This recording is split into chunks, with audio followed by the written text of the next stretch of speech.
Kumusta po kayo? Bago po ang lahat, first things first.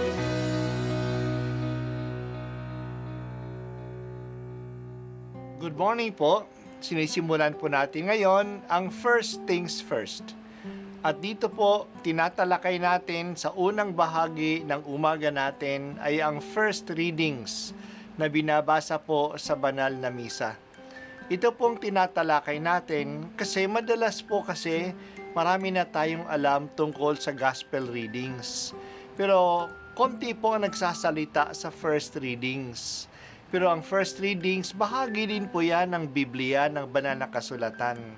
Kaya susubaybayan po natin ang mga first readings, basahin po natin at kuminsan kailangan ng basahin ng 2 o 3 beses bago maintindihan kasi hindi po tayo familiar sa mga istorya at sa mga kaisipan na tinatalakay dito.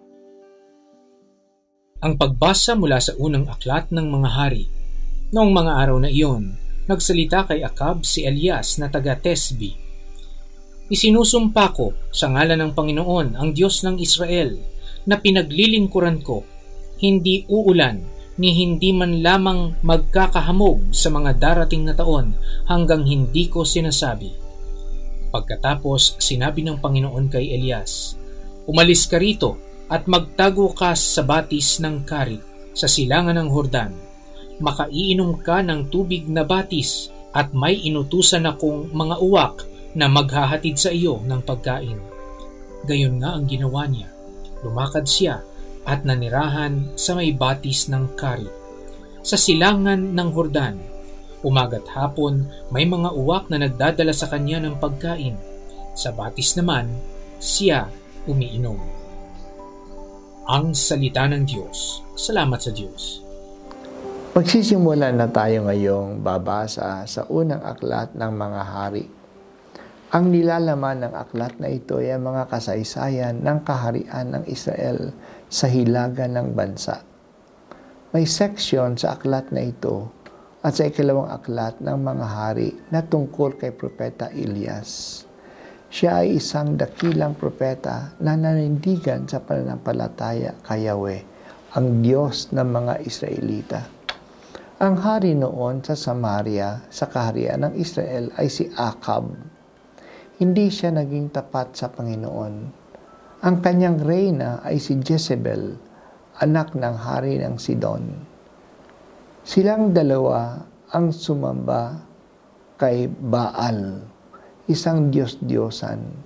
Nagpagawa sila ng templo kay Baal at sa asawa nitong Diyos-Diyosan na ang Astarte.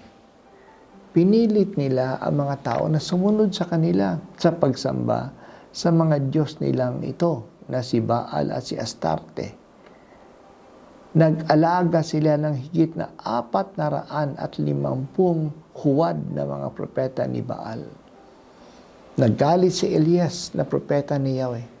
Sinumpa niya ang hari at ang kaharian. Nagdasal sila sa Diyos at hindi umulan. Tumagal ito ng 3.5 taon.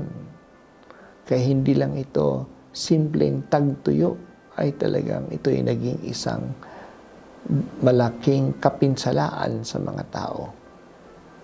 Dahil sa inuusig siya ni Haring Acab, inutusan siya ng Diyos na magtago sa may batis ng Karit. Uminom siya sa batis at dinadalhan siya ng uwak ng pagkain niya araw-araw. Ang Diyos ay nagpapasrusa sa hari at sa mga tao upang ipaalam sa kanila na siya ay ang tunay na Diyos. Siya ay ang may hawak ng panahon. Pinigil niya ang ulan. Hindi lang naman pinababayaan ng Diyos ang mga tapat sa Kanya. Kaya pinatago niya si Elias at pinadalahan pa ng pagkain araw-araw. Ang Diyos ay hindi pabaya sa mga nangyayari sa kanyang bayan. Ang kasalanan ay pinaparusahan. Ang pagtalikod sa Kanya at pagsamba sa ibang Diyos-Diyosan ay may kaparusang kalakip. Pero nga, ito na nga ang tag-init ng mahabang panahon. Pero hindi naman pinabayaan ng Diyos ang mga tapat sa Kanya. Hindi sila isinasama sa parusa. Kaya may special care sila na pinakita sa kanyang propetang si Elias. Ang warning ng Diyos ay huwag natin siyang salungatin kasi may masama na mangyayari sa atin. Sa mga panahon ngayon, hindi na si Baal ang sinasamba natin, kundi ang huwad ng progress na nakakasila sa kalikasan na sa tao. Ang climate change at ang global warming ay ang pahiwatig na mali ang ating landas. Huwag din tayo matakot kung tapat tayo sa Kanya. Hindi niya tayo pababayaan. Kaya huwag mawala ng pag-asa. Ang Diyos ay nagpaparusa at siya rin ay nagpapagaling.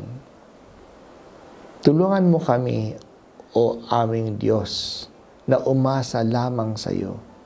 Ikaw lamang ang Diyos na may hawak ng aming buhay at ng aming panahon. Ikaw lamang ang aming sasambahin at kikilalanin.